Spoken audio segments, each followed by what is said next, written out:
Hello, this is Tommy Runs, and I'm here at Gazelle Sports in Grand Rapids. We're at the 45th Amway River Bank Run, and I'm here sitting next to, we're going to change his middle name. It's Parker, 2019 champion, 25K American record holder, Stinson. Yes, yeah, it's a mouthful. But yeah, I mean, but it works. We'll just switch up the whole all your certificates and all that yeah, stuff. It's exactly. fine. Passports, it all. Yeah, I mean, you might as well go all the way because you don't want to get held up at the border. Yeah, you know? exactly. So hey, Parker. So I've had the opportunity of talking to you a couple times on the Running Sleep show. So I really do appreciate that. But it's the first time I've met you in person. Yeah. And you're taller than I thought you were. That's good to hear. Yeah. But so like last time you were here in 2019, it was a different time. We went through 2020, all that stuff. Please tell me what the journey was like from 2019 to today. Yeah, it's been a long 3 years. It kind of feels like more like a year and a half because COVID's like thrown everything off. But 2019 was really special. You know, not only did I have a great race here and break the American record, which I never thought that would be my middle name, to have something like that. So to do that, and then also in 2019, I followed that up with my best marathon ever. In Chicago, I ran 2:10. It was really close to being the top American, just by like a few seconds. So 2019 was kind of like, you know, my whole career, I was hoping to become like that level, like that type of runner. And then to do that at 27, at least in the marathon, I kind of felt like I'd finally reached this point, and I had kind of like, not the world at your fingertips, but I was like, man, I'm finally who I wanted to be. A breakthrough, yeah. And so I was super excited for the Olympic trials and just, you know, more marathons because I felt like I finally figured it out. But yeah, then I got a really bad knee injury before the trials and wasn't able to run. And then I was really disappointed with that. But I was like, oh, I'll just take time off. Really hard to miss the trials, but I'll make it up. I'll like do something really cool at one of the World Marathon Majors. And months went by, MRIs, I kept getting MRIs, kept trying conservative treatment, and nothing worked. My MRIs were actually getting worse. And so then I eventually had to go get surgery in July of 2020. So yeah, it's been a long road. So like, I mean, I know all of us as a runner, you go through these things where you have those ups and downs, but then there's those moments when injury just kind of sends you down to the side. And I mean, I imagine it as like an amateur runner, but for a professional runner, I'm sure that's got to be tough. Like, so how did you like get through those times though, when it was just so, you know, hit or miss, you didn't know if you're coming back, MRIs are getting worse. Like, how did you handle that though, like mentally? Yeah, you touched on a really good point. You know, especially it was during peak COVID too. Yeah, and right. What we all saw is a lot of people during peak COVID actually caught the wrong bug because there wasn't a lot you could do. So to be going through a surgery and not figuring out what the rest of my career was going to look like, and in peak COVID, it was a lot to handle at once. And you know, we'll talk about this later, but I was also dealing with some mental health issues, and especially during that time they were amplified. So how I got through it, I don't really know. Friends, family, I kind of just let running go. I did some rock climbing, I did some whitewater rafting, just kind of, I had to let it go because I tried to handle it so much, but it just kept slipping more and more away. But yeah, a lot of those days I just kind of like, I don't really remember a lot of that time. I kind of blacked out. It was not a good time for me, yeah. So I'm happy to be here now. I'm really grateful. I got a lot closer with friends and family. And I'm here now back at the 25K championships. And yeah, I really want to get back to a big race, and this is a great opportunity. So for like after that surgery, I mean, because it was a big deal, like for you finally be able to get it, because I know you were trying to get, you know, you couldn't get it because it wasn't essential and all that stuff. So once you finally got that, you know, the surgery, what was like that recovery process like after that to get back to like, okay, now we're going? I mean, it's been 2 years, and I still have to get injections into my knee, and I still have to do tons of stuff for it. They made it functional, but to act like they just fixed it and it hasn't been a problem is just not the case at all. I actually had Achilles surgery too in 2016. And both of those things, it's just, you know, they're like, oh, 6 to 8 weeks, we'll fix it, and you're back. And it's like, it takes a year to get back to an elite level. So it's been a tough process. I have a really good team now. Like before Boston Marathon, I had some significant problems with my knee and my hip. So it's something I deal with, I wouldn't say every day, but like every week. probably. So you just find a way to work through it and surround yourself with good people, and need a little bit of luck.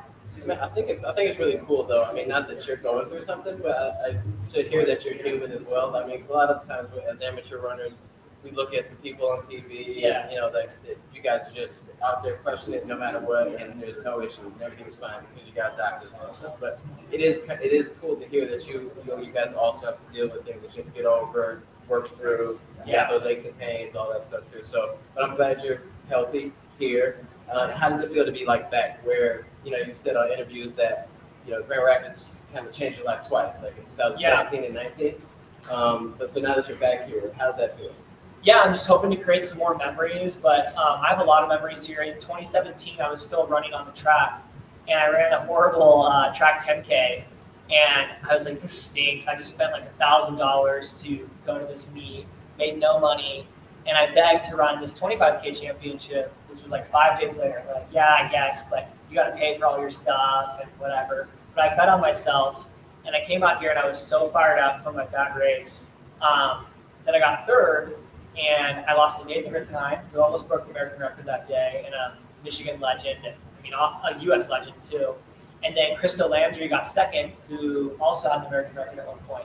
So I was like, wow, like getting third was pretty good, and I made more money than I ever made by far in a track race. So I was like, what am I doing? It doesn't make any sense. So I changed my career then, and then obviously in 2019, huge breakthrough. I'll never forget. And I'd also been training out in Michigan, in Grand Rapids, weeks leading up to that. So I felt this extra connection to the community. I think they feel the same way. You know, I saw a lot of people last night that I hadn't seen in 3 years, and big smiles, big hugs. Right. It's great to be back. And just kind of something that I was just thinking about. You've been with Saucony for quite some time. Yep. And, you know, how has like their progression with the the super shoe thing? How's that been going? Because obviously we're seeing some great times out of you and other people as well. But how has that played a role in your improvement in the sport? Yeah, it's been huge. And I signed with Saucony 3 days after I graduated college. It might have been sooner, but I had some finals and things like that to work on, so I couldn't worry about that. So I signed with them, and they stuck by me through my Achilles surgery, which was really, really special.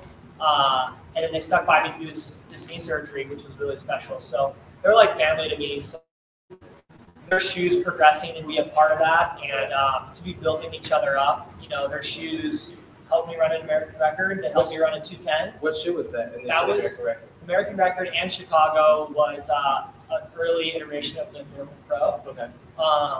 What came out after that was a little bit different. It had a little bit different upper and things like that. But yeah, that shoe led to huge breakthroughs for me. And honestly, at this point, with the injuries I've had, I think the shoe is allowing me to keep running. So not only is it like helping with performance, but I think it's helping me stay healthy. And a lot of these huge like marathon workouts where before we were like a 4 millimeter drop shoe, not a lot of foam.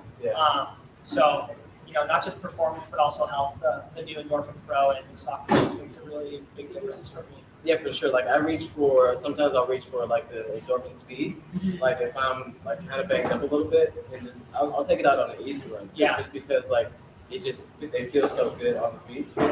Yeah, I think more companies will probably end up doing that because the nylon plate in the Speed has been just fire for everyone that's worn it. I mean, the Speed has won maybe the most awards ever for the Saucony shoe. I always see it in like Runner's World or YouTube. People are putting it in their top 3 shoe of the year. So the nylon plate is really nice when you don't want to have that really aggressive carbon plate coming in. And then so tomorrow is race day, obviously, and I know you have high hopes.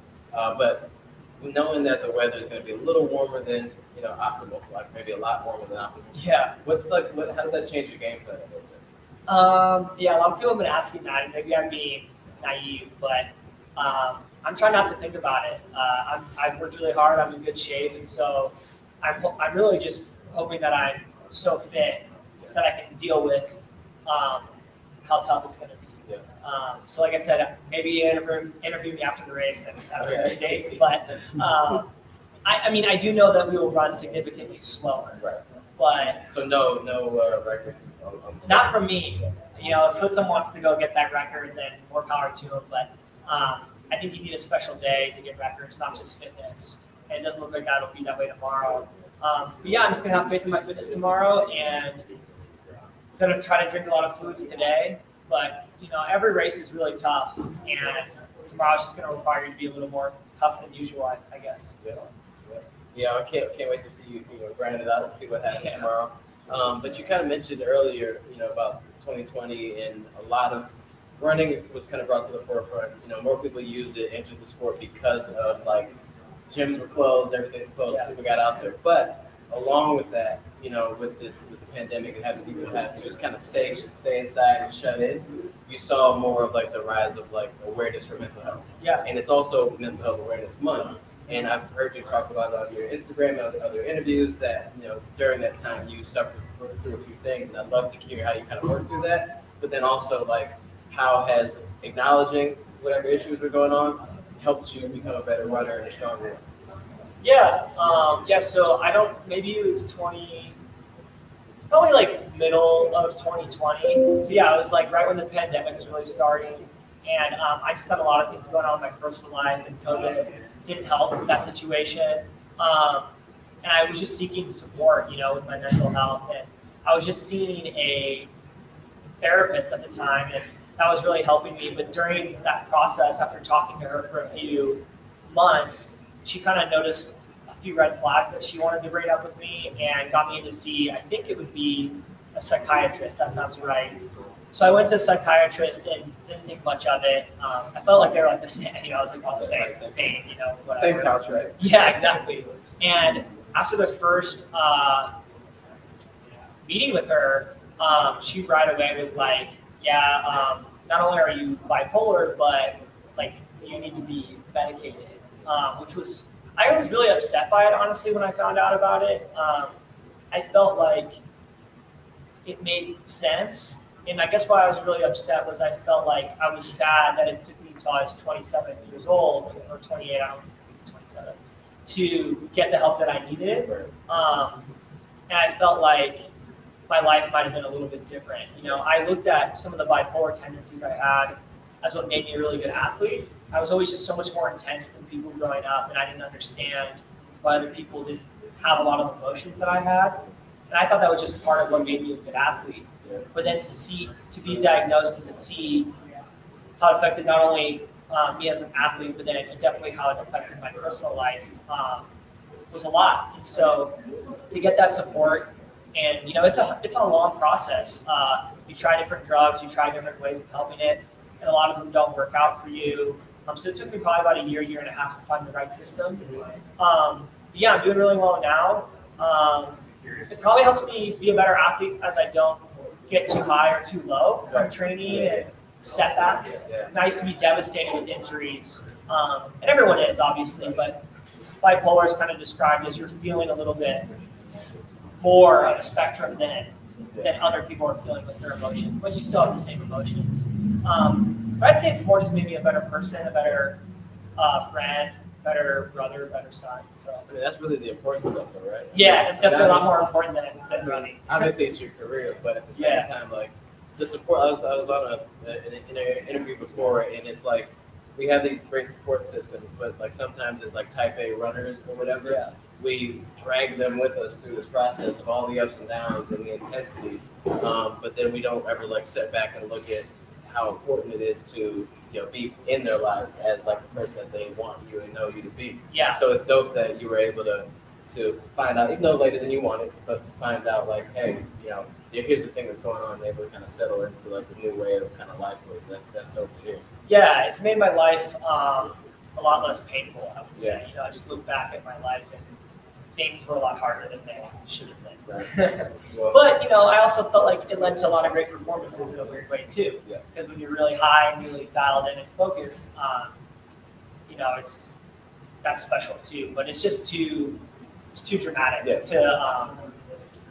What would be the word? It's just not realistic to maintain that sort of lifestyle. Yeah, exactly. So I'm really grateful to have support now. Well, I'm super glad to hear that. A lot of good things came out of 2020, and that's one of them for sure.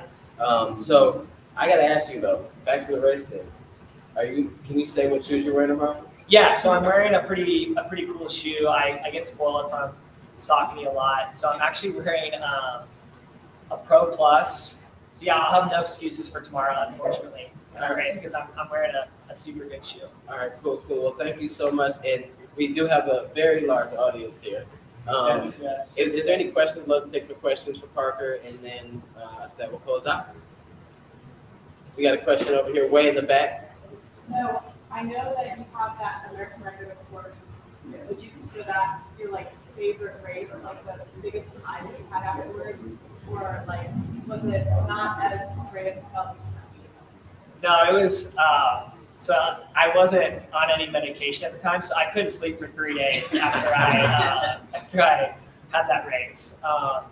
It was really special. I mean, it was special for so many reasons. Like, I never thought I would have an American record, but even if I hadn't done that, it was just one of those days where like you couldn't get tired. Like, you felt so. It's why we all run, you know. Like maybe you feel that way on an easy run, or one workout every 3 months. But to like get lucky and feel that way on a race is so rare.